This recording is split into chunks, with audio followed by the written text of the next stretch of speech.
Hello everyone, Shrimad Valmiki Ramayan में आप सभी का स्वागत है। पिछली बार हम लोगों ने राजा दशरथ द्वारा श्री राम के राज्याभिषेक का प्रस्ताव तथा सभासदों द्वारा श्री राम के गुणों का वर्णन करते हुए उक्त प्रस्ताव का सहर्ष युक्तियुक्त समर्थन इसके बारे में पढ़ा और उसके बाद राजा दशरथ का वशिष्ठ और वामदेव जी को श्री राम के राज्याभिषेक की तैयारी करने के लिए कहना और उनका सेवकों को तदनुरूप आदेश देना, राजा की आज्ञा से सुमंत्र का श्री राम को राजसभा में बुलाना और राजा का अपने पुत्र श्री राम को हित कर राजनीति की बातें बताना। इसके बारे में हम लोग पढ़ रहे थे और इसी में फिर बीच में हमारी कैमरे की बैटरी ख़त्म हो गई तो पूरा नहीं कर पाए, तो अब हम आगे पढ़ते हैं। एवं व्यादिश्य विप्रो तु क्रिया सत्र वनिष्ठितो चक्रतुश्चैव यच्छेषं पार्थिवाय निवेद च। सेवकों को इस प्रकार कार्य करने का आदेश देकर दोनों ब्राह्मण वशिष्ठ और वामदेव ने पुरोहितों द्वारा संपादित होने योग्य क्रियाओं को स्वयं पूर्ण किया। राजा के बताए हुए कार्यों के अतिरिक्त भी जो शेष आवश्यक कर्तव्य था उसे भी उन दोनों ने राजा से पूछकर स्वयं ही संपन्न किया। कृतमित्येव चावृतामभिज्ञं जगत्पतिं यथोवचनं प्रीतो हर्षयुक्तो द्विजोत्तमो। तदंतर महाराज के पास जाकर प्रसन्नता और हर्ष से भरे हुए वे दोनों श्रेष्ठ द्विज बोले, राजन, आपने जैसा कहा था उसके अनुसार सब कार्य संपन्न हो गया है। ततः सुमंत्रं धुतिमान राजा वचनं ब्रवीत, रामः कृतात्मा भवात शीघ्रमानीय तात्मिति। इसके बाद तेजस्वी राजा दशरथ ने सुमंत्र से कहा, सखे, पवित्र आत्मा श्री राम को तुम शीघ्र यहाँ बुला लाओ। स तथेति प्रतिज्ञाय सुमंत्रो राजशासनात् रामं तत्रानयाञ्चक्रे रथेन रथिनां वरम्। तब जो आज्ञा कहकर सुमंत्र गए तथा राजा के आदेश अनुसार रथियों में श्रेष्ठ श्री राम को रथ पर बिठाकर ले आए। अतः तत्र सहासिनादस्ता दशरथं नृपं प्रचोदिचया प्रतीचयाच्च दक्षिणात्याश्च भूमिपः मलेच्छाश्चार्याश्च ये चान्ये वनशैलान्तवासिनः उपासां चक्रे सर्वे तं देव वासवं यथा। उस समय राजभवन में साथ बैठे हुए पूर्व, उत्तर, पश्चिम और दक्षिण के भूपाल, मलेच्छ, आर्य तथा वनों और पर्वतों में रहने वाले अन्यान्य मनुष्य सब के सब उस समय राजा दशरथ की उसी प्रकार उपासना कर रहे थे जैसे देवराज इंद्र की। तेषां मध्ये स राजर्षि मरुतामीव वासवः प्रसादस्थो दशरथो दर्शयान्तमात्मजं गंधर्वराज प्रतिमं लोके विख्यात पौरुषम। उनके बीच अट्टालिका के भीतर बैठे हुए राजा दशरथ मरुदगणों के मध्य देवराज इंद्र की भांति शोभा पा रहे थे। उन्होंने वहां से अपने पुत्र श्री राम को अपने पास आते देखा, जो गंधर्व के समान तेजस्वी थे। उनका पौरुष समस्त संसार में विख्यात था। दीर्घबाहो महासत्वं मत्मातंगामिनं चंद्रकांताननं रामं ते प्रिय दर्शनम रूपोदार्य गुणैः पुंसा दृष्टि चितापहारिणम धर्म भी तत्पाह पर्जन्यम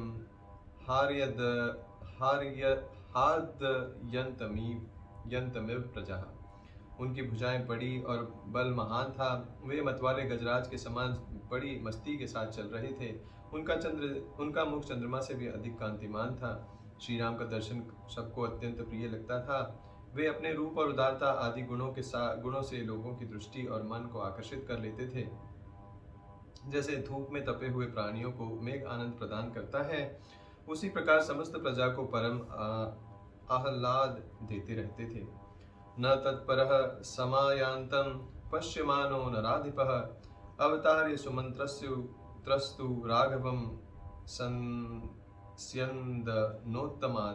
पितुः समीपं गच्छतां प्राञ्जलिः पृष्ठो वन अन्वकात्।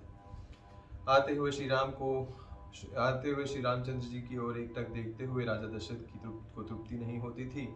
सुमंत्र ने उस श्रेष्ठ रथ से श्री राम को उतारा और जब वे पिता के समीप जाने लगे तब सुमंत्र भी उनके पीछे पीछे हाथ जोड़े हुए गए।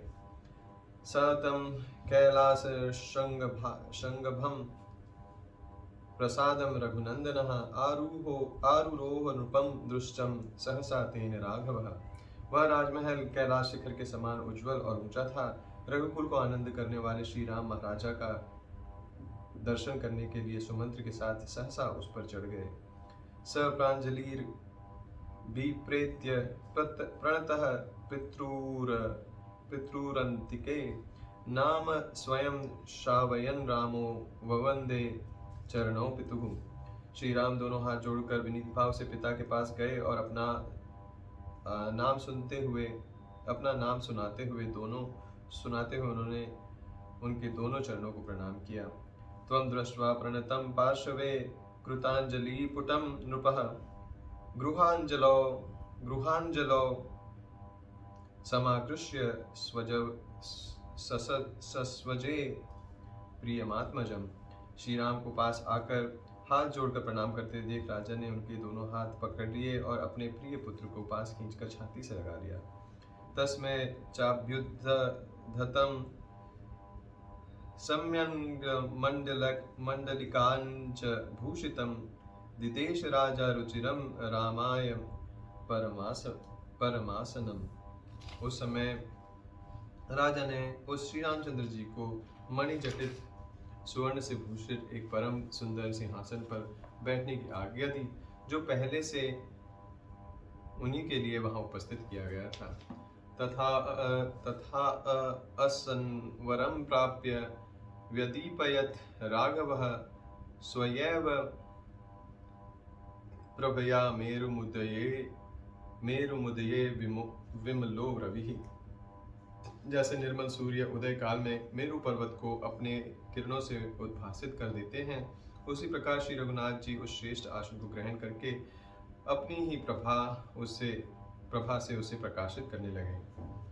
तेन विभ्राजिता तत्र सा सभापि व्यरोचत विमल ग्रहण शत्रा शारदी धौरिवेन्दुनः।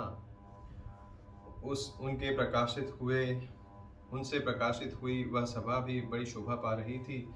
ठीक उसी तरह जैसे निर्मल ग्रह और नक्षत्रों से भरा हुआ शरद काल का आकाश चंद्रमा से उद्भासित हो उठता है। तम पश्यमानो नृपस्तिस्तुषो प्रियमात्मजम् अलंकृत मादर्शर्तलं स्थितम्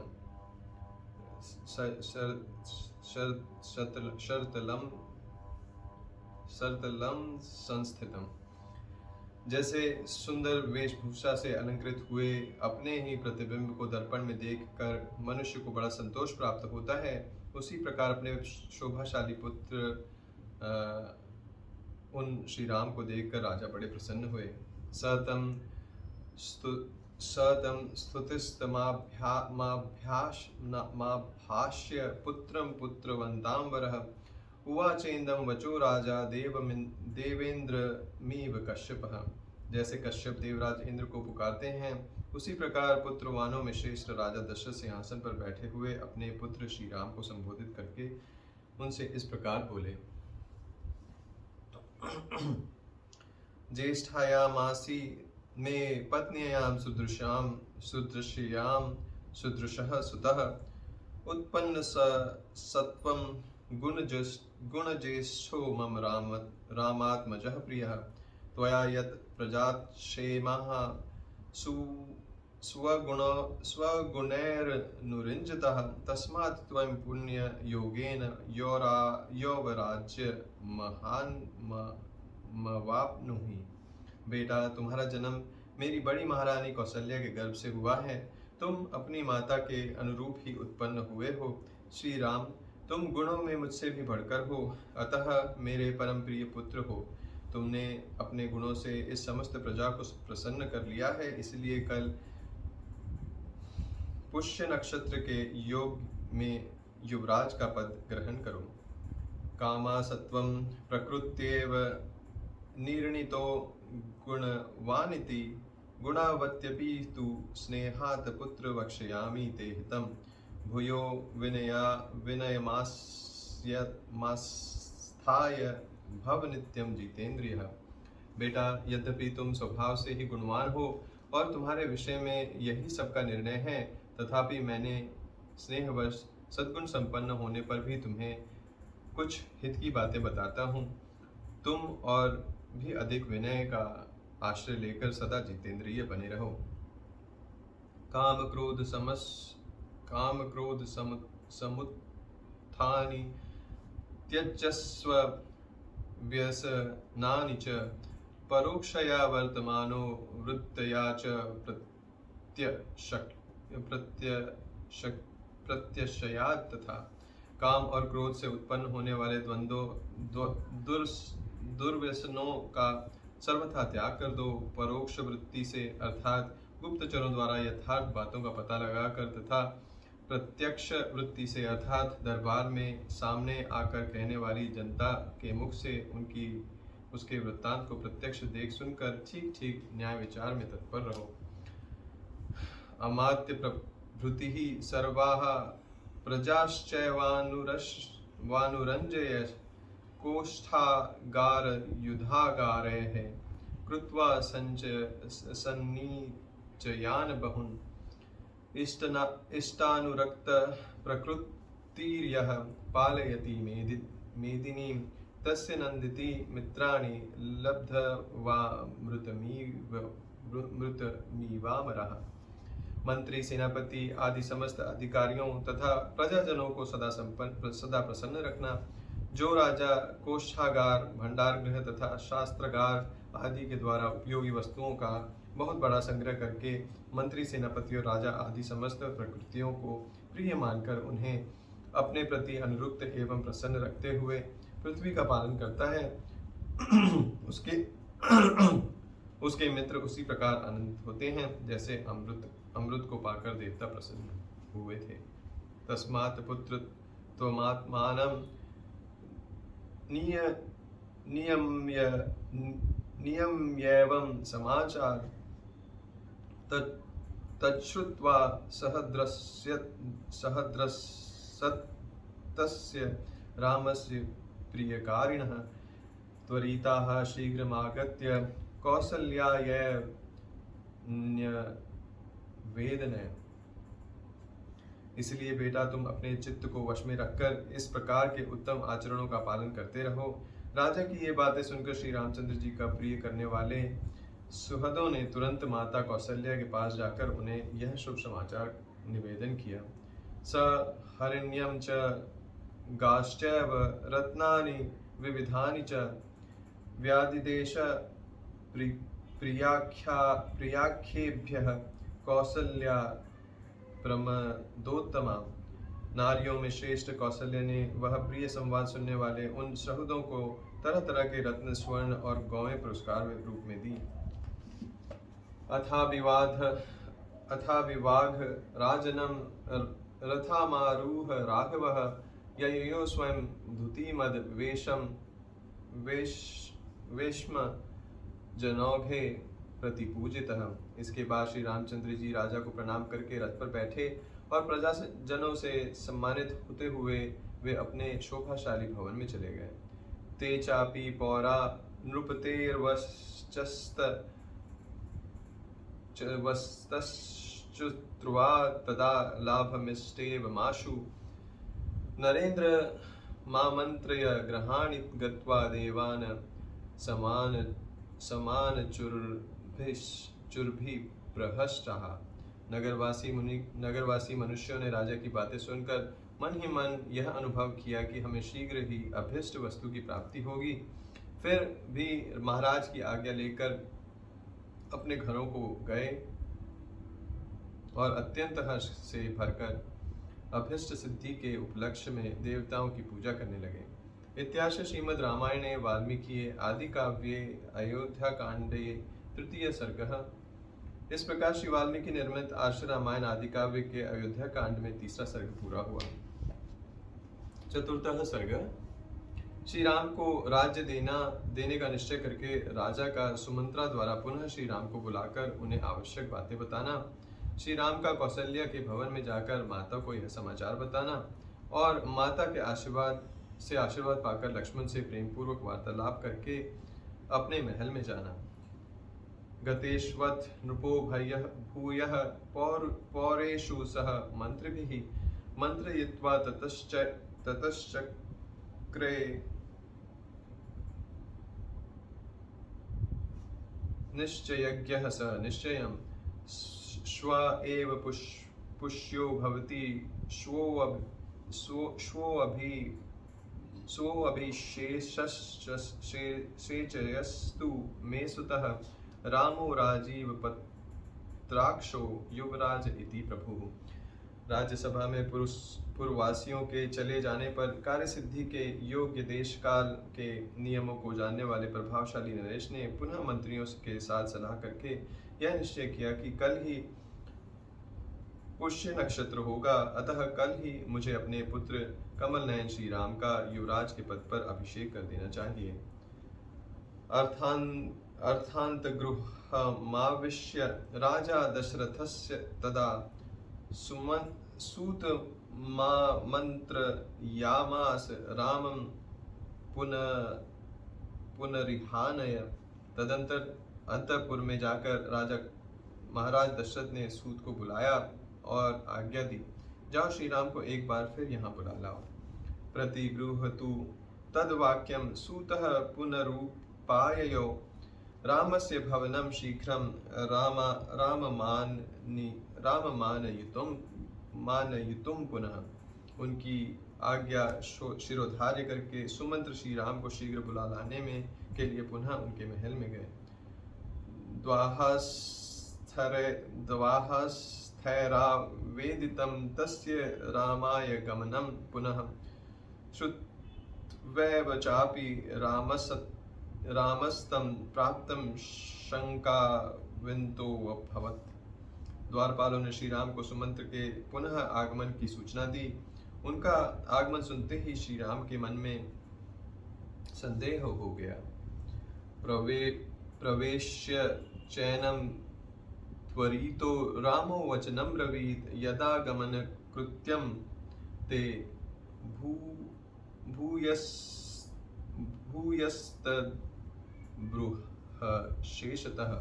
उन्हें भीतर बुलाकर श्री राम ने उनसे बड़ी उतावली से के साथ पूछा, आपको पुनः यहाँ आने की क्या आवश्यकता पड़ी, यह पूर्ण रूप से बताइए। तमुवाच ततः सुतो राजा त्वां दृष्टुमिच्छति श्रुत्वा परमाणं तत्र त्वं गमनायेतराय वा। तब सूत ने उन्हें कहा, महाराज आपसे मिलना चाहते हैं। मेरी इस बात को सुनकर वहां जाने या ना जाने का निर्णय आप स्वयं करें। इति सूत वचः श्रुत्वा रामो अपि त्वरयान्वितः प्रययो राजभवनं पुनर्दृष्टुम नरेश्वरम। सूत का यह वचन सुनकर श्री राम जी महाराज दशरथ का पुनः दर्शन करने के लिए तुरंत उनके महल की ओर चल दिए। ततं श्रुत्वा सुमनु प्राप्तं रामं दशरथो नृपः प्रवेशयामास गृहं विवक्षुः प्रियमुत्तमम्। श्री राम को आया हुआ सुनकर राजा दशरथ ने उनसे प्रिय तथा उत्तम बात कहने के लिए उन्हें महल के भीतर बुला लिया। प्रविशन्नेव च श्रीमान् राघवो भवनं पितुः ददर्शं पितरं दूरात् प्रणिपत्य कृतांजलि। पिता के भवन में प्रवेश करते ही श्रीमान रघुनाथ जी ने उन्हें देखा और दूर से ही हाथ जोड़कर वे उनके चरणों में पड़ गए। प्रणमन्तं तमुत्थाप्य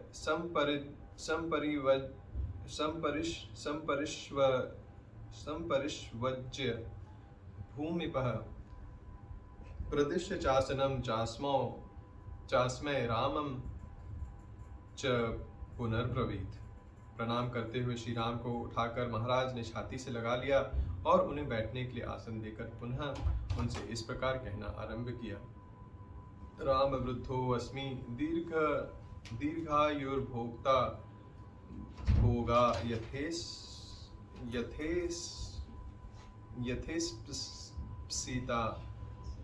पिताः अन्ववृद्धिः कृतशतैर्यथेष्टं भूरि दक्षिणः। श्री राम, अब मैं बूढ़ा हो चला हूँ, मेरी आयु बहुत अधिक हो गई है, मैंने बहुत से मनोवांछित भोगे हैं, अन्न और बहुत सी दक्षिणाओं से युक्त सैकड़ों यज्ञ भी करा लिए हैं।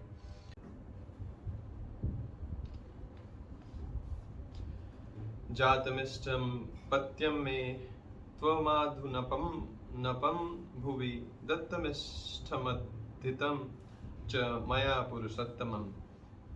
पुरुषोत्तम, तुम मेरे परम प्रिय अभिष्ट संतान के रूप में प्राप्त हुए, जिसका इस भूमंडल में कहीं उपमा नहीं है। मैंने दान यज्ञ और स्वाध्याय भी कर लिया है। अनुभूतानि चेष्टानि मया वीर सुखान्यपि देवर्षि पित्रो विप्रामनम नृपोऽस्मि तथा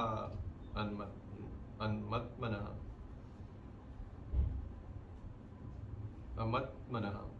वीर, मैंने अभिष्ट सुखों का भी अनुभव कर लिया। मैंने देवता, ऋषि, पितर और ब्राह्मणों के साथ अपने ऋण से भी उत्तीर्ण हो गया। न किंचन मम कर्तव्यम त्ववान्यत्राभिषेचनात् अतो यत्त्वामहं ब्रूयां तन्मे त्वं कर्तुमर्हसि। अब तुम्हें युवराज पद पर अभिषिक्त करने के सिवा और कोई कर्तव्य मेरे लिए शेष नहीं रह गया है। अतः मैं तुमसे जो कुछ कहूँ, मेरी उस आज्ञा का तुम्हें पालन करना चाहिए। अद प्रकृतयः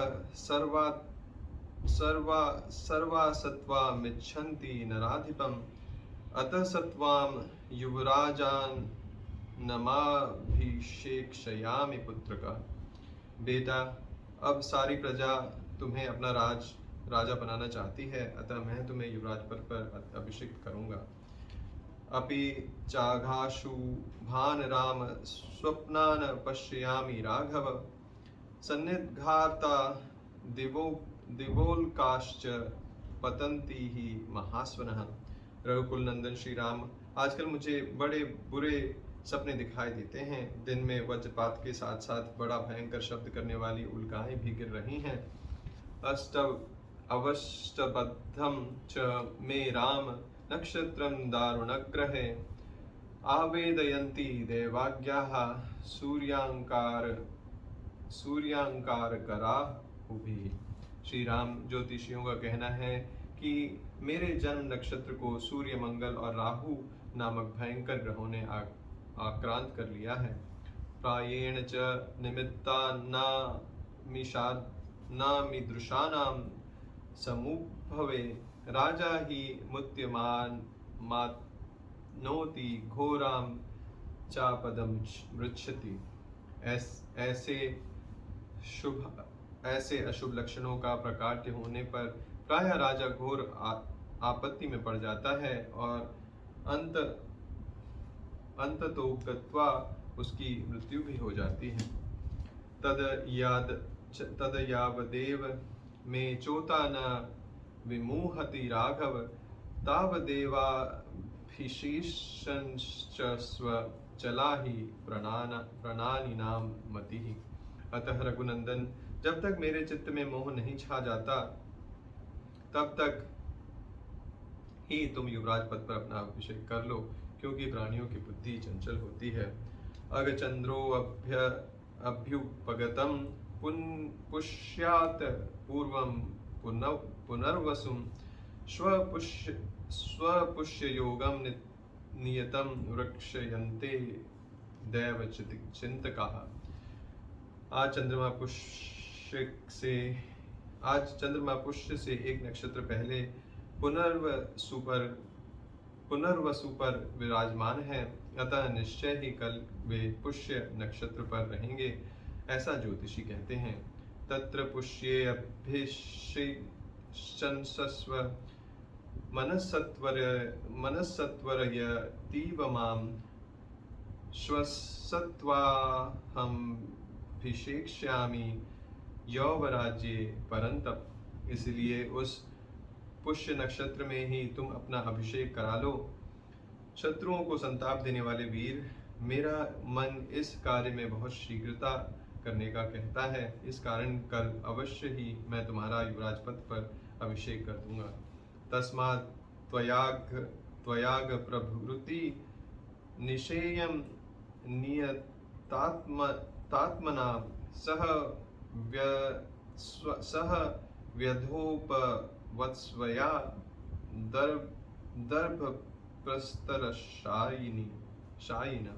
अतः तुम इस समय से लेकर सारी रात इंद्रिय संयम पूर्वक रहते हुए वधु सीता के साथ उपवास करो और कुश की शैया पर सो।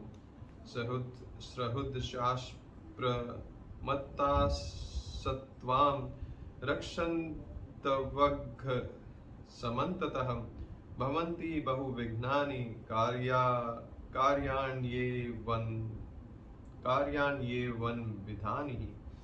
आज तुम्हारे सुहृद सावधान रहकर सब ओर से तुम्हारी रक्षा करें, क्योंकि इस प्रकार के शुभ कार्यों में बहुत से विघ्न आने की संभावना रहती है।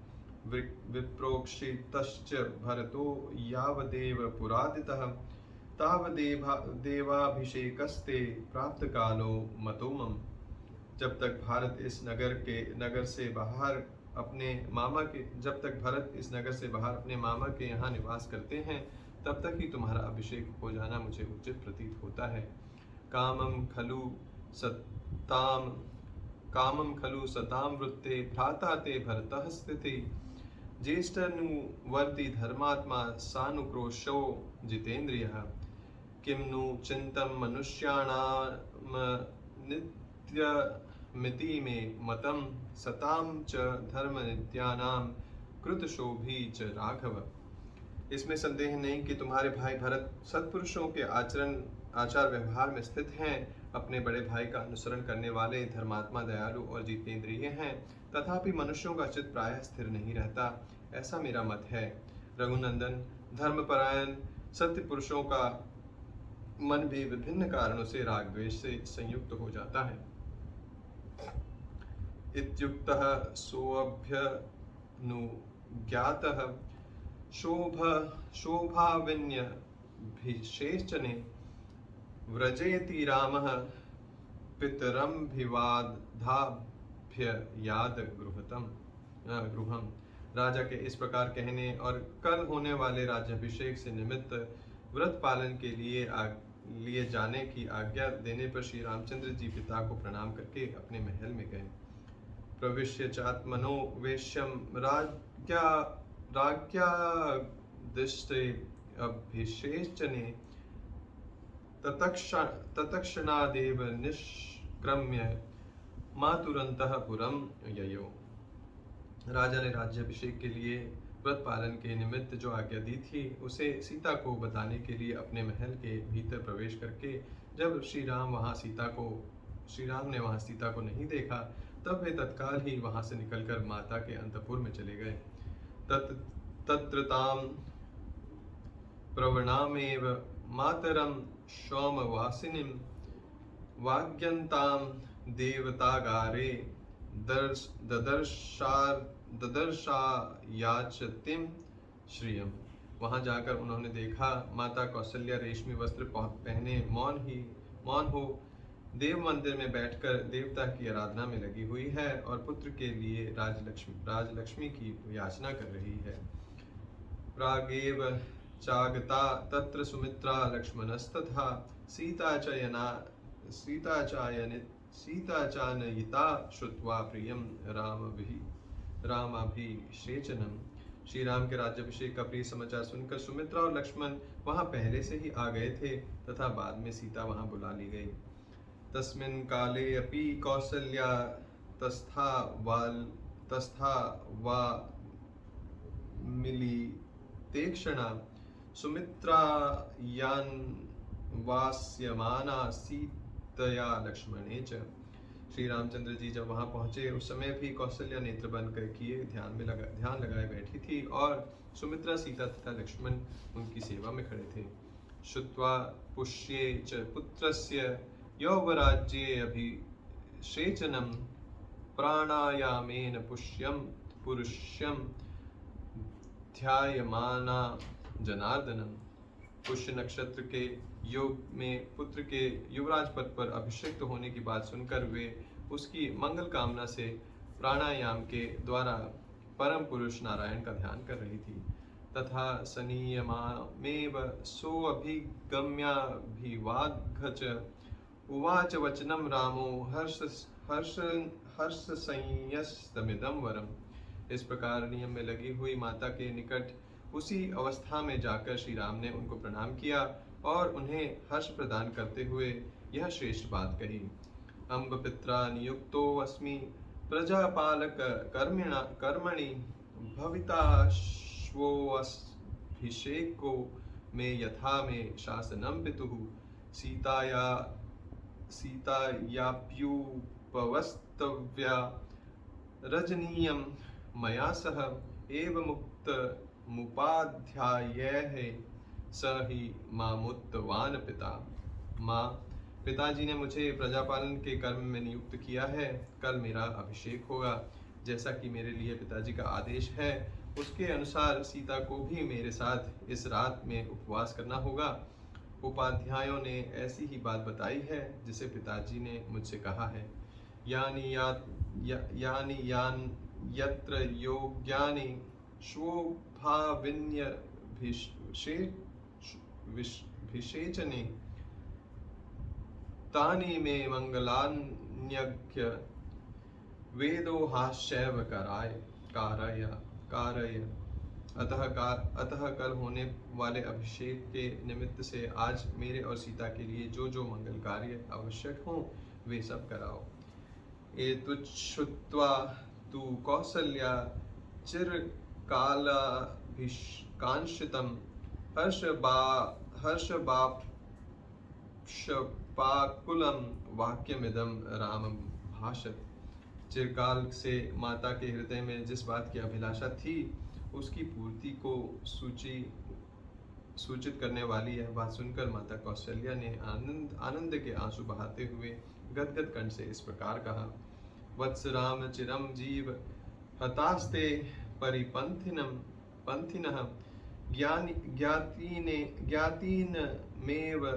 ज्ञातीन मे त्वं श्रिया युक्तः सुमित्रायाश्च नंदय। बेटा श्री राम, चिरंजीवी हो। तुम्हारे मार्ग में विघ्न डालने वाले शत्रु नष्ट हो जाएं।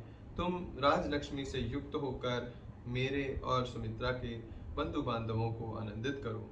कल्याणे बत नक्षत्रे माँ जातो वस्सी पुत्रक येन त्वया दशरथो गुणैराराधितः पिता।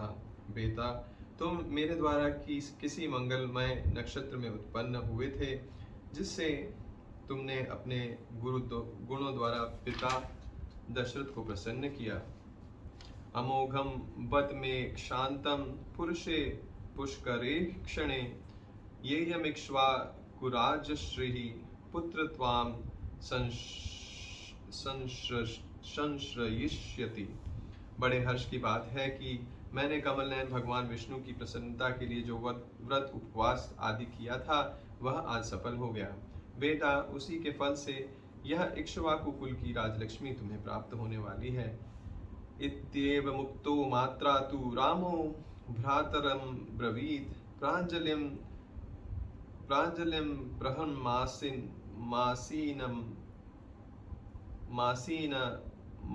मासीनमभिवीक्षय संयन्निव। माता के ऐसा कहने पर श्री राम माता के ऐसा कहने पर श्री राम ने विनीत भाव से हाथ जोड़कर खड़े हुए अपने भाई लक्ष्मण की ओर देखकर मुस्कुराते हुए ऐसा कहा, लक्ष्मणे माम मया सार्धम प्रशाघि त्वं वसुंधरां द्वितीयं मेऽन्तरात्मानं त्वामीयं श्रीरूपस्थिता। लक्ष्मण, तुम मेरे साथ इस पृथ्वी के राज्य का शासन पालन करो। तुम मेरे द्वितीय अंतरात्मा हो। यह राजलक्ष्मी तुम ही को प्राप्त हो रही है। सौमित्रे भून्दस्व भोगास्तवमिष्ठान राजफलानि च जीवन्तं चापि राज्यं च त्वदर्थमभिकाय में कामये। सुमित्रा नंदन, तुम अभिष्ट भोगों और राज्य के श्रेष्ठ फलों का उपभोग करो। तुम्हारे लिए ही मैं इस जीवन तथा राज्य की अभिलाषा करता हूँ। इत्युक्त्वा लक्ष्मणं रामो मातरावभिवाद च अभ्यनुज्ञाप्य सीतां च ययो स्वयं च निवेशनम्। लक्ष्मण से ऐसा कहकर श्री राम ने दोनों माताओं को प्रणाम किया और सीता को भी साथ चलने की आज्ञा दिलाकर वे उनको लिए हुए अपने महल में चले गए। इत्याश्री श्रीमद् रामायणे वाल्मीकि आदि काव्ये अयोध्या कांडे चतुर्थ सर्गः। इस प्रकार श्री वाल्मीकि निर्मित आश्रय रामायण आदि काव्य के अयोध्या कांड में चौथा सर्ग पूरा हुआ। पंचमः सर्ग। राजा दशरथ के अनुरोध से वशिष्ठ जी का सीता सहित श्री राम को उपवास व्रत की दीक्षा देकर आना और राजा को इस समाचार से अवगत कराना। राजा का अंतःपुर में प्रवेश। संदिश्य रामं नृपतिः शोभाविन्यभिषेचने पुरोहितं समाहूय वशिष्ठमिदं ब्रवीत्। उधर महाराज दशरथ जब श्री रामचंद्र जी को दूसरे दिन होने वाले अभिषेक के विषय में आवश्यक संदेश दे चुके, तब अपने पुरोहित वशिष्ठ जी को बुलाकर बोले,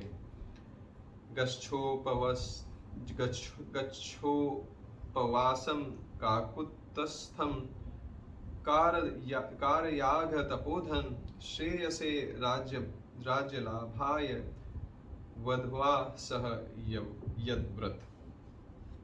नियम पूर्वक व्रत पालन करने वाले तपोधन, आप जाइए और विघ्न निवारण रूप कल्याण की सिद्धि तथा राज्य की प्राप्ति के लिए बहु सहित श्री राम से उपवास व्रत का पालन कराइए।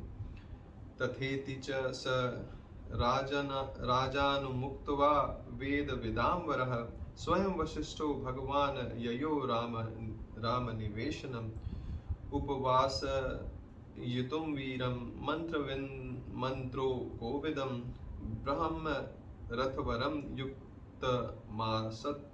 रुक्तमास्थाय सुध्रव्रतः। तब राजा से तथास्तु कहकर देव वेगता विद्वानों ने श्रेष्ठ तथा उत्तम व्रतधारी स्वयं भगवान वशिष्ठ मंत्र वेगता वीर श्री राम को उपवास व्रत की दीक्षा देने के लिए ब्राह्मण के चढ़ने योग्य जूते जुताए श्रेष्ठ रथ पर आरूढ़ हो श्री राम के महल की ओर चल दिए। स्वराम भवनम प्राप्य पांडुराभ्रघनं प्रभम तिस्रः कक्षया रथेनैव विवेश मुनि सत्तमः। श्री राम का भवन श्वेत बादलों के समान उज्ज्वल था। उनके पास पहुंचकर मुनिवर वशिष्ठ ने उसकी 3 जोड़ियों में रथ के द्वारा ही प्रवेश किया। तमागत मृषिम रामस्तरनिव सस्मभ्रमं मानयिष्यनः मानार्हं निश्चक्राम निवेशनाथ। वहां पधारे हुए उन सम्मानीय महर्षि का सम्मान करने के लिए श्री रामचंद्र जी बड़ी उतावली के साथ वेग पूर्वक घर से बाहर निकले। अभ्येत्य त्वरमानोऽथ रथाभ्यासं मनीषिणः ततो अवतार यामास परिग्रह रथात स्वयं। उन मनीष महर्षि के रथ के समीप शीघ्रता पूर्वक जाकर श्री राम ने स्वयं उनका हाथ पकड़कर उन्हें रथ से नीचे उतारा। सचैनम प्रशिश्रम प्रशितम दृष्ट्वा ससंभाष्याभिप्रसाग च प्रियाहं हर्षयनं राममित्युवाच पुरोहितः। श्री राम प्रिय वचन सुनने के योग्य थे। उन्हें इतना विनीत देखकर पुरोहित जी ने वत्स कहकर पुकारा और उन्हें प्रसन्न करके उनका हर्ष बढ़ाते हुए इस प्रकार कहा। प्रसन्नस्ते पिता राम यत्त्वं राज्यमवाप्स्यसि उपवासं भवनाग्रह करोतु सह सीतया। श्री राम, तुम्हारे पिता तुम पर बहुत प्रसन्न हैं क्योंकि तुम्हें उनसे राज्य प्राप्त होगा। अतः आज की रात में तुम वधू सीता के साथ उपवास करो। प्रातसत्त्वामभिषेक्ता हि यौवराज्ये नराधिपः पिता दशरथः प्रीत्या ययातिं नहुषो यथा। रघुनंदन, जैसे नहुष ने ययाति का अभिषेक किया था, उसी प्रकार तुम्हारे पिता महाराज दशरथ कल प्रातःकाल बड़े प्रेम से तुम्हारा युवराज पद पर अभिषेक करेंगे। इत्युक्त्वा स तदा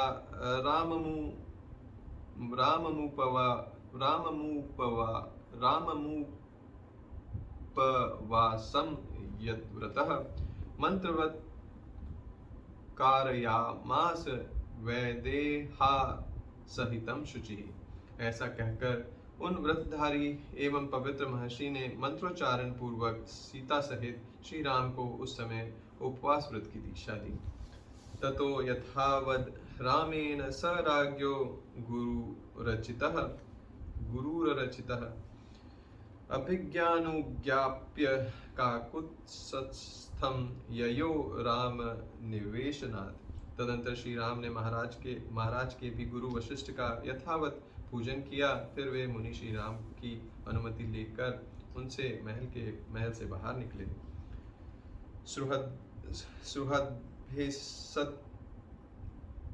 तत्र रामो अपि सहासिनः प्रियं वैदेह सभाजितो विवेशाथ ताननुज्ञाप्य सर्वशः। श्री राम भी वहां प्रिय वचन बोलने वाले सुहृदों के साथ कुछ देर तक बैठे रहे। फिर उनसे सम्मानित हो उन सब की अनुमति ले पुनः अपने महल के भीतर चले गए। पृष्ठ नारी नर युक्तम रामवेशम तदा बभौ यथा मत द्विज गणम प्रफुल्लन नलिनम सरह। उस समय श्री राम का भवन हर्षोत्फुल्ल नर नारियों से भरा हुआ था और मतवाले पक्षियों के कलरव से युक्त खिले हुए कमल वाले तालाब के समान शोभा पा रहा था। स राजभवन प्रख्यात तस्मात् राम निवेशनात् निर्गत्य ददृशो मार्गम वशिष्ठो जनसंवृतम। राजभवन में श्रेष्ठ श्री राम के महल से बाहर आकर वशिष्ठ ने सारे मार्ग मनुष्यों की भीड़ से भरे हुए देखे।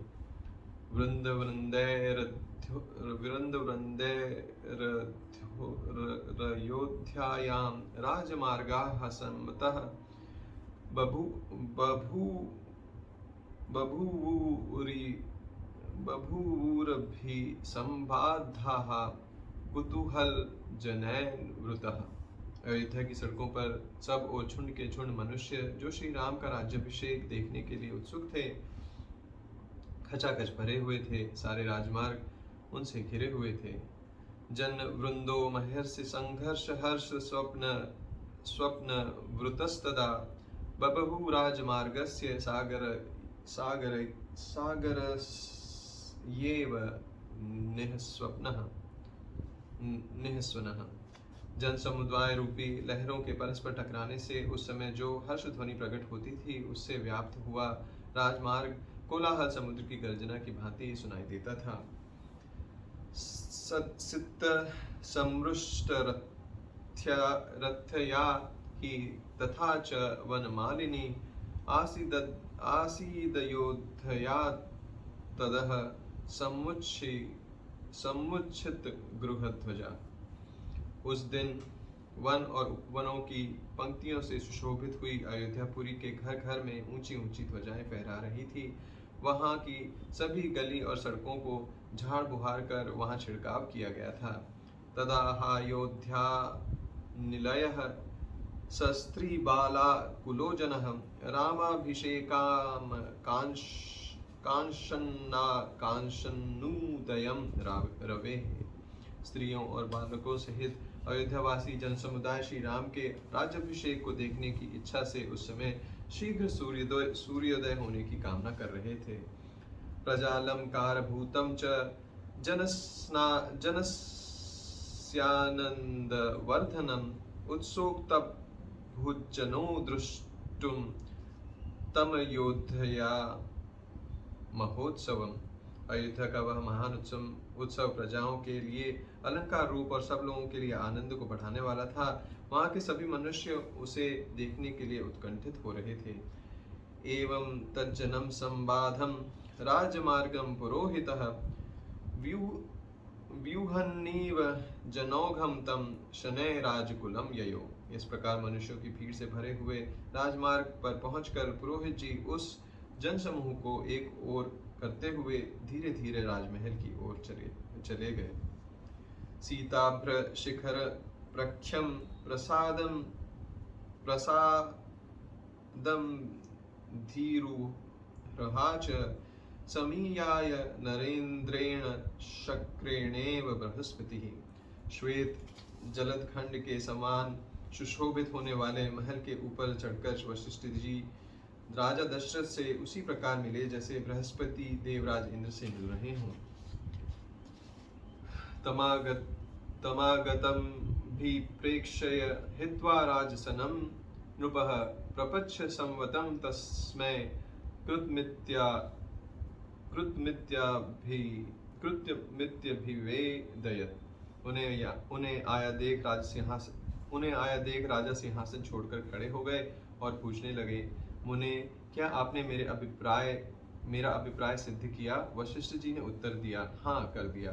तेन चैव तदा तुल्यं सहासीनाः सभासदः आसनेभ्यः समुत्तस्थुः पूजयन्तः पुरोहितम्। उसके बाद ही उस समय वहां बैठे हुए अन्य सभासद भी पुरोहित का समादर करते हुए अपने अपने आसनों पर से उठ खड़े हो गए। गुरुनाम त्वभ्यनुज्ञातो मनुजौघं विसृज्यतं विशेषान्तः पुरं राजा सिंहो गिरिगुहामिव। तदंतर गुरु जी की आज्ञा ले राजा दशरथ ने उस जन समुदाय को विदा करके पर्वत की कंदरा में घुसने वाले सिंह के समान अपने अंतपुर में प्रवेश किया। तदग्रयवेक्ष प्रमदाजनाकुलं महेन्द्रवेश्यं प्रतिमं निवेशनं व्यदीपयं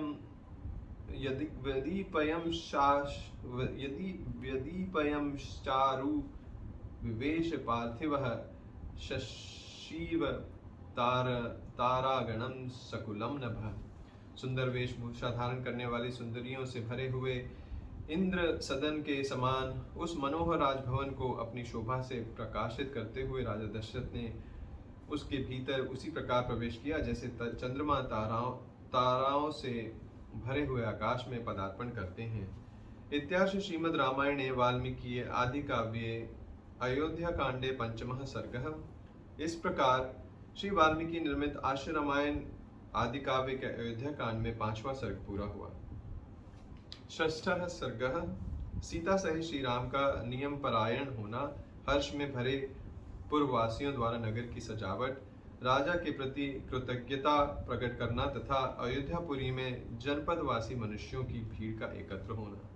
गते पुरोहिते रामः स्नातो नयत नयत नयत मानसः सह पत्न्या विशालाक्षया नारायणमुपागतम्।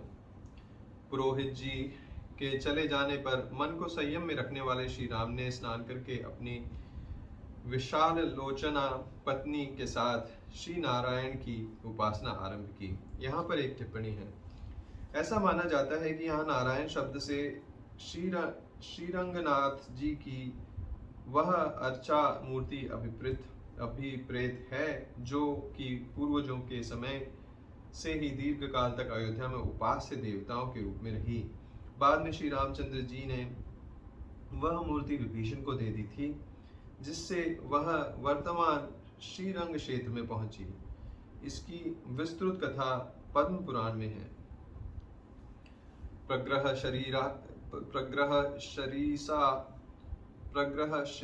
प्रग्रह शिरसा पात्रं हविषो विधिवत् ततः महते दैवतायाज्यं जुहाव ज्वलितानले। उन्होंने हविष्य पात्र को सिर झुकाकर नमस्कार किया और प्रज्वलित अग्नि में महान देवता शेषशायी नारायण की प्रसन्नता के लिए विधि पूर्वक उस भविष्य की आहुति दी। शेषं च हविष्यस्तस्य प्राश्यात्मनः प्रियं ध्यायन्नारायणं देवं स्वास्तीर्णे कुशंस्तरे वाग्यतः सह वैदेहा भूत्वा नियत मानसः श्रीमत्या यतने विष्णोः शिष्ये नवरात्मजः। तत्पश्चात अपने प्रिय मनोरथ की सिद्धि का संकल्प लेकर उन्होंने उस यज्ञ शेष भविष्य का भक्षण किया और मन को संयम में रखकर मौन हो वे राजकुमार श्री राम वैदेही नंदिनी सीता के साथ भगवान विष्णु के सुंदर मंदिर में श्री नारायण देव का ध्यान करते हुए वहां अच्छी तरह बिछी हुई कुश की चटाई पर सोए। एकयामावशिष्टायां रात्रयां प्रति विबुद्धय सह अलंकार विधिं सम्यक कारयामास वेश्मनः। जब 3 पहर बीतकर एक ही पहर रात शेष रह गई तब वे शयन से उठकर बैठ गए। उस समय उन्होंने सभा मंडल को सजाने के लिए सेवकों को आज्ञा दी। तत्र शृण्वन् सखावाच सूतमागध वंदिनां पूर्वां संध्यामुपासिनो जाप ससुमाहितः। वहां सूत मागध और बंदियों की श्रवण सुखद वाणी सुनते हुए श्री राम ने प्रातः कालिक संध्योपासना की, फिर एकाग्रचित होकर वे जप करने लगे। दृष्ट्वा प्रणतश्चैव शिरसा मधुसूदनं विमलक्षणोमसन्वितो वाचयामास स द्विजान्। तदंतर रेशमी वस्त्र धारण किए हुए श्री राम ने मस्तक झुकाकर भगवान मधुसूदन को प्रणाम और उनका सत्वन किया। इसके बाद ब्राह्मण से स्वस्ति वाचन कराया। तेषां पुण्याः घोषोऽथ गंभीर मधुरस्तथा अयोध्यायां पुरयामास तूर्य घोषानुनादितः। उन ब्राह्मणों का पुण्याह वाचन संबंधी गंभीर एवं मधुर घोष नाना प्रकार के वादों की ध्वनि से व्याप्त होकर सारी अयोध्यापुरी में फैल गया। कृतोपवासम तु तदा वैदेहा सह राघवम निलयः अयोध्या निलयः श्रुत्वा सर्वः प्रमुदितो जनः। उस समय अयोध्यावासी मनुष्यों ने जब यह सुना कि श्री रामचंद्र जी ने सीता के साथ उपवास व्रत आरंभ कर दिया है, तब उन सबको बड़ी प्रसन्नता हुई।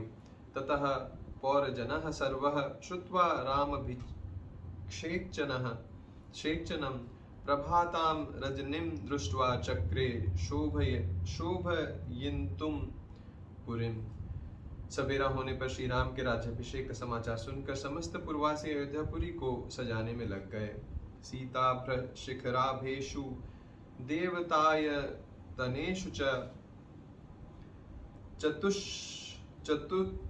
चतुष्पथेषु रथ्यासु चैत्येवष्टल्लकेषु च नानाप्यन्य समृद्धेषु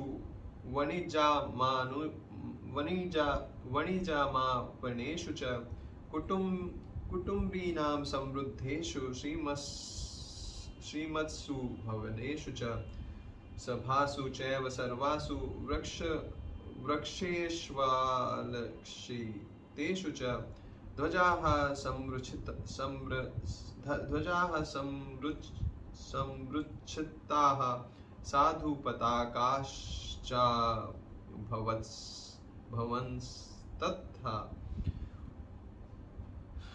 जिनके शिखरों पर श्वेत बादल विश्राम करते हैं, उन पर्वतों के समान गगनचुंबी देव मंदिरों, चौराहों, गलियों, देव वृक्षों, समस्त सभाओं, अट्टालिकाओं, नाना प्रकार की बेचने योग्य वस्तुओं से भरी हुई व्यापारियों की बड़ी बड़ी दुकानों तथा कुटुंबी गृहस्थियों के साथ के सुंदर समृद्धशाली भवन में और दूसरे दिखाई देने वाले वृक्षों पर भी ऊंची ऊंची ध्वजाएं लगाई गई और उनमें पताकाएं भी फहराई गई। नट नर्तक संघानां गायकानां च गायतां मनः कर्ण सुखावाचः शुश्राव जनता ततः। उस समय वहां की जनता सब और नटों और नर्तकों के समूहों तथा गाने वाले गायकों की मन और कानों को सुख देने वाली वाणी सुनती थी। राम अभिषेक युक्ताश्च कथाश्च कुर्मिथो जनाः रामाभिषेके संप्राप्ते चत्वरेषु गृहेषु च। श्री राम के राज्याभिषेक का शुभ समाचार प्राप्त होने पर प्रायः सब लोग चौराहे पर और घरों में भी आपस में श्री राम के राज्याभिषेक की ही चर्चा करते थे। बाला अपि क्रीडमान गृहद्वारेषु संघश्च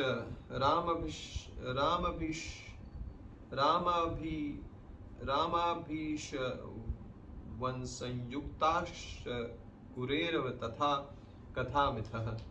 घरों के दरवाजों पर खेलते हुए झुंड के झुंड बालक भी आपस में श्री राम के राज्याभिषेक की ही बातें करते थे। कृतपुष्पोपहारस्य धूपगन्धाधिवासितः राजमार्गः कृतः श्रीमान पौरे रामभिषेचने। पूर्ववासियों ने श्री राम के राज्याभिषेक के समय राजमार्ग पर फूलों की भेंट चढ़ाकर वहां सब और धूप की सुगंध फैला दी। ऐसा करके उन्होंने राजमार्ग को बहुत सुंदर बना दिया। प्रकाश करणार्थं च गमनशंकया दीपवृक्षांस्तथा चक्रूरनुरथ्यासु सर्वशः। राज्याभिषेक होते होते रात हो जाने की आशंका से प्रकाश की व्यवस्था करने के लिए पूर्ववासियों ने सब और सड़कों के दोनों तरफ वृक्षों की भांति अनेक शाखाओं से युक्त दीप स्तंभ खड़े कर दिए। अलंकारं पुरुष्यैवं कृत्वा तत् पूर्ववासिनः आकांक्षमाणा रामस्य यौवराज्याभिषेचनं समेत्य संघर्षः सर्वे चत्वरेषु सभासु च कथयन्तो मिथ्यस्त्र प्रशंसं सुरजनाधिपम्। इस प्रकार नगर को सजाकर श्री राम के युवराज पर अभिषेक की अभिलाषा रखने वाले समस्त पूर्ववासी चौराहों और सभाओं में झुंड के झुंड एकत्र हो वहां परस्पर बातें करते हुए महाराज दशरथ की प्रशंसा करने लगे। अहो महात्मा राजाय मिक्ष्वाकुकुलन्दनः ज्ञात्वा वृद्धं स्वमात्मानं रामं राज्ये अभिषेक्ष्यति। अहो इक्ष्वाकु कुल को आनंदित करने वाले ये राजा दशरथ बड़े महात्मा हैं, जो अपने आप को बूढ़ा हुआ जानकर श्री राम का राज्याभिषेक करने जा रहे हैं। सर्वे हानुग्रहिता समयन्नो रामो महीपतिः चिराय भवता गोप्ता दृष्टलोक परावरः। भगवान का हम सब लोगों पर बड़ा अनुग्रह है कि श्री रामचंद्र जी हमारे राजा होंगे और चिरकाल तक हमारी रक्षा करते रहेंगे, क्योंकि वे समस्त लोगों के निवासियों में जो भलाई या बुराई है उसे अच्छी तरह देख चुके हैं। अनुद्धमना विद्वान धर्मात्मा भ्रातुवत्सलः यथा च भ्रातृषु स्निग्धस्त यथा स्निग्धस्तस्तथा तस्थास्मास्वपि राघवः। श्री राम का मन कभी उद्धत नहीं होता। वे विद्वान धर्मात्मा और अपने भाइयों पर स्नेह रखने वाले हैं। उनका अपने भाइयों पर जैसा स्नेह है वैसा ही हम लोगों पर भी है। चिरं जीवतु धर्मात्मा राजा दशरथो नघः यत् प्रसादेनाभिषिक्तं रामं द्रक्ष्यामहे वयम्। धर्मात्मा एवं निष्पाप राजा दशरथ चिरकाल तक जीवित रहें, जिनके प्रसाद से हमें श्री राम के राज्याभिषेक का दर्शन सुलभ होगा। एवं विधम कथयन्तां पौराणं शुश्रुवः परे दिग्भ्यो विश्रुत वृत्तान्ताः प्राप्ता जानपदा जनाः।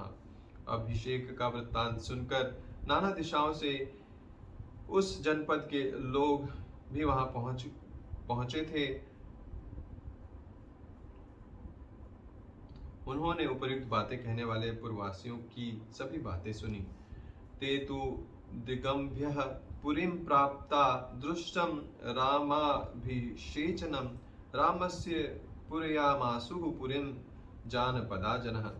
वे सब के सब श्री राम का राज्याभिषेक देखने के लिए अनेक दिशाओं से अयोध्यापुरी में आए थे। उन जनपद निवासी मनुष्यों ने श्री रामपुरी को अपनी उपस्थिति से भर दिया था। जनौघैस्तैर्विसर्पद्भिः शुश्रुवे तत्र निःस्वनः पूर्वसुदीर्णवेगस्य सागरस्येव निःस्वप्नः। वहाँ मनुष्यों की भीड़ भाड़ बढ़ने से जो जनरव सुनाई देता था, वह पर्वतों के दिन बढ़े हुए वेग वाले महासागर की गर्जना के समान जान पड़ता था। ततस्तदिन्द्रक्षयसन्निभं पुरं दिदृक्षुभिर्जानपदैरुपाहितैः समन्ततः सस्वनमाकुलं बभौ समुद्रयादोभिर्वार्णवोदकम्। उस समय श्री राम के अभिषेक का उत्सव देखने के लिए पधारे हुए जनपदवासी मनुष्यों द्वारा सब ओर से भरा हुआ वह इंद्रपुरी के समान नगर अत्यंत कोलाहल पूर्ण होने के कारण मकर, नक्र,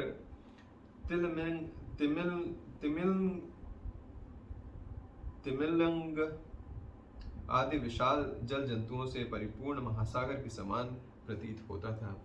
इत्याश्री श्रीमद् रामायणे वाल्मीकि आदि काव्ये अयोध्या कांडे षष्ठः सर्गः। इस प्रकार श्री वाल्मीकि निर्मित आश्री रामायण आदि काव्य के अयोध्या कांड में छठा सर्ग पूरा हुआ। सप्तमः सर्गः। श्री राम के अभिषेक का समाचार पाकर खिन्न हुई मंथरा का कैकेयी को उभाड़ना, परंतु प्रसन्न हुई कैकेयी का उसे पुरस्कार के रूप में आभूषण देना और वर मांगने के लिए प्रेरित करना। ज्ञातिदासी यतो ज्ञाति दासी यतो जाता कैकय्या तु सहोषिता प्रसादं चंद्रसंकाश मारोह यदृच्छया। रानी कैकई के पास एक दासी थी जो उसके मायके से आई हुई थी।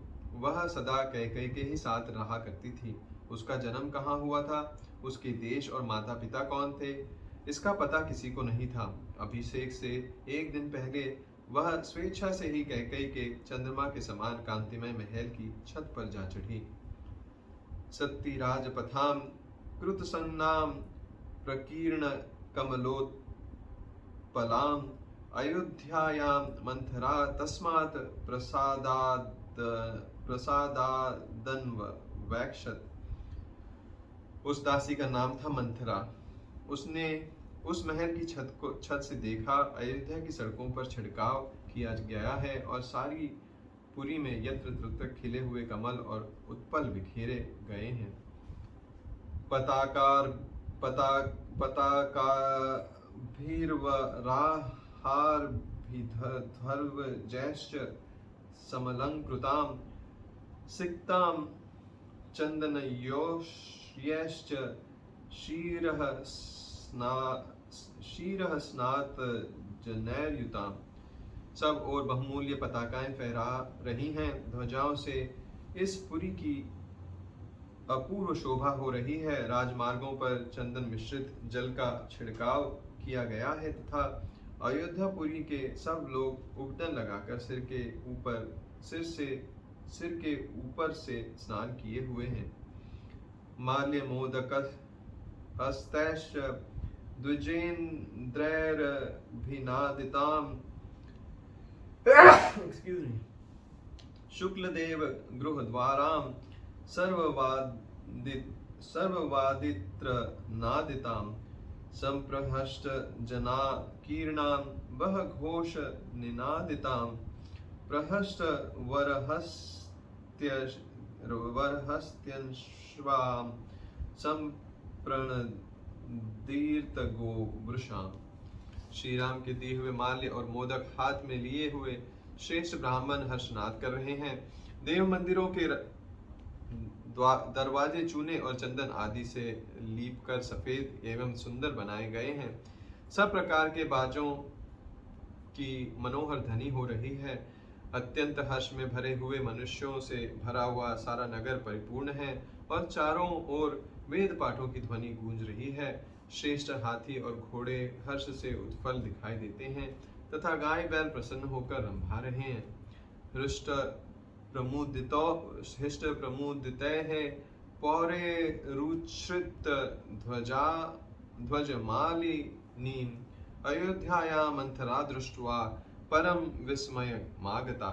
सारे नगरवासी हर्ष जनित रोमांच से युक्त और आनंद मग्न हैं तथा नगर में सब ओर श्रेणीबद्ध ऊंचे ऊंचे ध्वज फहरा रहे हैं। अयोध्या की ऐसी शोभा देखकर मंथरा को बड़ा आश्चर्य हुआ। सा हर्षोत्फुल्ल नयनां पाण्डरूक्षौमवासिनीम् अभिदूरे स्थितां दृष्ट्वा धात्रीं प्रपच्छ मंथरा। अपने पास के ही कोठे पर राम की थाय को खड़ी देखकर उसके नेत्र प्रसन्नता से खिले हुए थे और शरीर पर पीले रंग की रेशमी साड़ी शोभा पा रही थी। उसे देखकर मंथरा ने उससे पूछा, उत्तमेनाभिसंयुक्ता हर्षेणार्थ परासति राम माता धनम किम नु जनेभ्यः संप्रयच्छति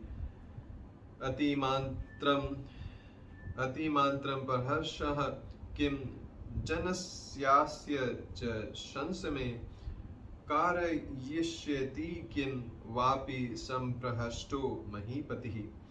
धाय, राजा श्री रामचंद्र जी की माता अपने किस अभिष्ट मनोरथ के साधन से तत्पर हो अत्यंत हर्ष में भरकर लोगों को धन क्यों बांट रही हैं?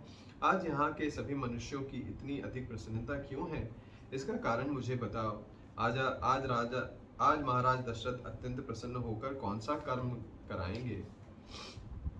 विदीर्यमाणा हर्षेण धात्री तु परया मुदा आचचेक्षेयथ कुब्जाये भूयसिं राघवे श्रियं श्वः पुष्येण जीतक्रोधं यौवराज्येन चानघं राज्य दशरथो रामं भिक्षेक्ता ही राघवम। श्री राम की धाय तो हर्ष से फूली नहीं समाती थी। उसने कुब्जा से पूछने पर बड़े आनंद के साथ उसे बताया। कुब्जे, रघुनाथ जी को बहुत बड़ी संपत्ति प्राप्त होने वाली है। कल महाराज दशरथ पुष्य नक्षत्र के योग में क्रोध को जीतने वाले पाप रहित रघुकुल नंदन श्री राम को युवराज के पद पर अभिषिक्त करेंगे। धात्रयास्तु वचनम श्रुत्वा कुब्जा क्षिप्रमं श्रितः कैलास शिखराकारात् प्रसादादवरोहत। धाय का यह वचन सुनकर कुब्जा मन ही मन उड़ गई और उस कैलाश शिखर की भांति उज्जवल एवं गगनचुंबी प्रासाद से तुरंत ही नीचे उतर आई। सा दहमाना क्रोधेन मंथरा पापदर्शिनी शयानामेव कैकयीमिदं वचनम ब्रवीत। मंथरा को इसमें कैकयी का अनिष्ट दिखाई देता था। वह क्रोध से जल रही थी। उसने महल में लेटी हुई कैकयी के पास जाकर इस प्रकार कहा। उत्तिष्ठ मूढ़े किम शेषे भयं त्वामभिवर्तते उपपल्लुतमघौघेन नात्मानं वबुध्यसे। मूर्ख, उठ, क्या सो रही है? तुझ पर बड़ा भारी भय आ रहा है। अरे, तेरे ऊपर विपत्ति का पहाड़ टूट पड़ा है, फिर भी तुझे अपनी इस दुर्व्यवस्था का बोध नहीं होता। अनिष्टे शुभगाकारे सौभाग्येन विकस्थसे चलम ही तव सौभाग्यम नघाः स्त्रोत इवोक्ष्णगे। तेरे प्रियतम तेरे सामने ऐसा आकार बनाए आते हैं मानो सारा सौभाग्य तुझे ही अर्पित कर देते हों, परंतु पीछे पीछे वे तेरा अनिष्ट करते हैं। तू उन्हें अपने से अनुरुक्त जानकर सौभाग्य की डींग हाका करती है, परंतु जैसे ग्रीष्म ऋतु में नदी का प्रवाह सूख चला जाता है, उसी प्रकार तेरा यह सौभाग्य अब अस्थिर हो गया है, तेरे हाथ से चला जाना चाहता है। एव मुक्ता तू कैकेयी रुष्टया पुरुषं वचः कुब्जया पापदर्शन्या विषादमगतं परम। इष्ट में भी अनिष्ट का दर्शन करने वाली रोष भरी कुब्जा के इस प्रकार कठोर वचन कहने पर कैकेयी के मन में बड़ा दुख हुआ। कैकेयी त्वब्रवीत कुब्जां कच्चित् क्षेम न मंथरे विषन्नवन्दना हि त्वां लक्ष्ये भृशदुःखिताम्। उस समय केकई राजकुमारी ने कुब्जा से पूछा, मंथरे, कोई अमंगल की बात तो नहीं हो गई? क्योंकि तेरे मुख पर विषाद छा रहा है और तू मुझे बड़ी दुखी दिखाई देती है। मंथरा तू वचः श्रुत्वा कैकेय्या मधुराक्षरम् उवाच क्रोध संयुक्ता वाक्यं वाक्य विशारदा। सा विश्रन्तरा भूत्वा कुब्जा तस्यां हितैक्षिणी विषादयन्ती प्रोवाच भेदयन्ती च राघवम्। मंथरा बातचीत करने में बड़ी कुशल थी। वह कैकेयी के मीठे वचन सुनकर और भी खिन्न हो गई। उसके प्रति अपनी हितैषिता प्रकट करती हुई वह कुपित हो उठी और कैकेयी के मन में श्री राम के प्रति भेदभाव और विषाद उत्पन्न करती हुई इस प्रकार बोली। अक्षयम सुमहद देवी प्रवृत्तम त्वदिनाशनम रामम दशरथो राजा यौवराज्ये अभिषेक्ष्यति। देवी, तुम्हारे सौभाग्य के महान विनाश का कार्य आरंभ हो गया है, जिसका कोई प्रतिकार नहीं है। कल महाराज दशरथ श्री राम को युवराज के पद पर अभिषिक्त कर देंगे। साम्य गाधे भये मग्ना दुख शोक समन्विता दहमानान लेवनेव त्वविद्धितार्थ मिहागता। यह समाचार पाकर मैं दुख और शोक से व्याकुल हो अगाध भय के समुद्र में डूबी जा रही हूँ।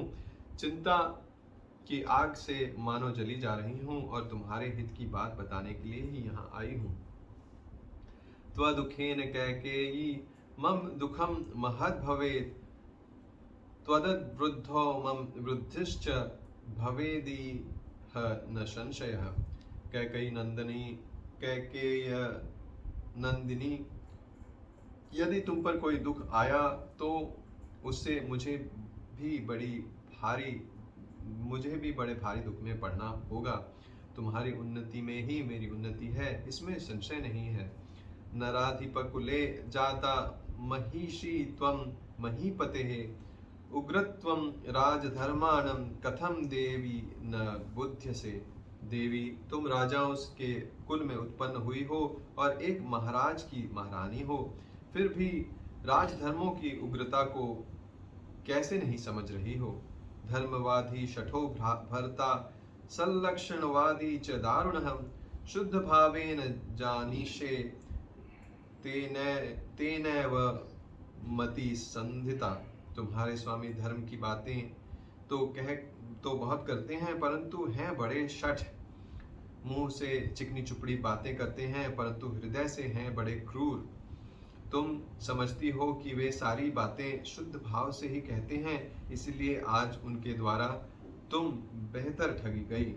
उपस्थितः प्रत्युज्जान स्वत्वयि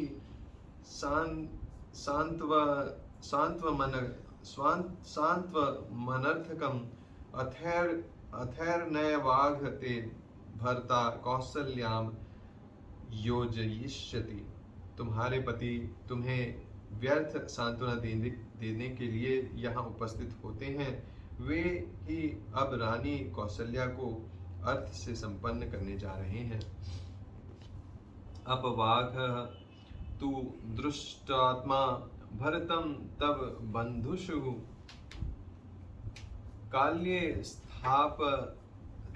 स्थापयिता रामं राज्ये निहत कंटके। उनका हृदय इतना दूषित है कि भरत को तो उन्होंने तुम्हारे मायके भेज दिया और कल सवेरे ही अवध के निष्कंटक राज्य पर वे श्री राम का अभिषेक करेंगे। शत्रुः पति प्रवादेन मात्रेव हितकाम्यया आशीविष एवंडेन बाले परिगृहस्तस्वया। बाले, जैसे माता हित की कामना से पुत्र का पोषण करती है, उसी प्रकार पति कहलाने वाले जिस व्यक्ति का तुमने पोषण किया है वह वास्तव में शत्रु निकला। जैसे कोई अज्ञानवश सर्प को अपनी गोद में लेकर उसका लालन करे, उसी प्रकार तुमने उन सर्पवत बर्ताव करने वाले महाराज को अपने अंक में स्थान दिया है। यथा ही कुर्याच्छर श्रुवा सर्पो वा प्रत्युपेक्षितः राज्ञा दशरथे नाग सपुत्रा त्वं तथा कृता। उपेक्षित शत्रु अथवा सर्प जैसा बर्ताव कर सकता है। राजा दशरथ ने आज पुत्र सहित तुझ कैकेयी के प्रति वैसा ही बर्ताव किया है। पापेनानृत सांत्वेन बाले नित्य सुखोचिता रामं स्थापयता राज्ये सानुबंधा हता हसी। बाले, तुम सदा सुख भोगने के योग्य हो, परंतु मन में पाप दुर्भावना रखकर ऊपर से झूठी सांत्वना देने वाले महाराज ने अपने राज्य पर श्री राम को स्थापित करने का विचार करके आज सगे संबंधियों सहित तुमको मानव मौत के मुख में डाल दिया है।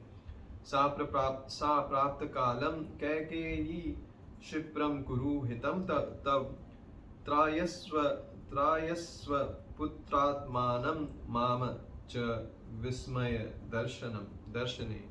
कैकेयी राजकुमारी, तुम दुखजनक बात सुनकर भी मेरी ओर इस तरह देख रही हो मानो तुम्हें प्रसन्नता हुई हो और मेरी बातों से तुम्हें विस्मय हो रहा हो।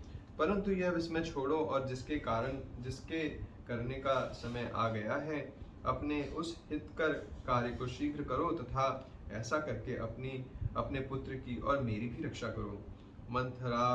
मंथराया वचः श्रुत्वा शयनात् सा शुभानना उत्तस्थो हर्ष संपूर्णा लेखेव शारदी। मंथरा की यह बात सुनकर सुंदर मुख वाली कैकेयी सहसा शैया से उठ बैठी। उसका हृदय हर्ष से भर गया। वह शरद पूर्णिमा के चंद्रमंडल की भांति उद्दीप्त हो उठी। अतीव सा संतुष्टा कैकेयी विस्मयाविन्ता दिव्यमाभरणं तस्य कुब्जाये प्रददौ शुभम। कैकेयी के मन ही मन अत्यंत संतुष्ट हुई। विस्मय विमुग्ध हो मुस्कुराते हुए उसने कुब्जा को पुरस्कार के रूप में एक बहुत सुंदर दिव्य आभूषण प्रदान किया। दत्वा त्वाभरणं तस्य कुब्जाये प्रमदोत्तमा कैकेयी मंथरां भ्रष्टा पुनरेवाब्रवीदिदम्।